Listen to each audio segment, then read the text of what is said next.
अगर किसी एटम का रेडियस 10 की पावर माइनस का 10 मीटर होगा तो उसका जो न्यूक्लियस है वो 10 की पावर माइनस 15 मीटर रेडियस का होगा।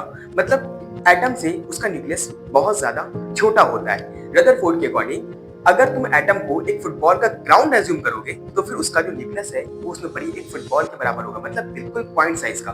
और इलेक्ट्रॉन जो कि रिवॉल्व कर रहा होता है एटम में, ये भी बिल्कुल पॉइंट साइज का होता है। सर, अगर न्यूक्लियस और इलेक्ट्रॉन ये दोनों ही एटम के अंदर बिल्कुल पॉइंट साइज के होते हैं तो मैक्सिमम पार्ट में क्या होता होगा? खाली होता है, स्पेस। अगर maximum part of an atom ये खाली होता है तो फिर हमें कोई भी चीज, क्योंकि वो एटम से ही बनी है, तो हमें ऐसे सॉलिड को दिखाई देती है, मतलब वो भी खाली खाली दिखाई देनी चाहिए। क्या इसका आंसर मैं दूं?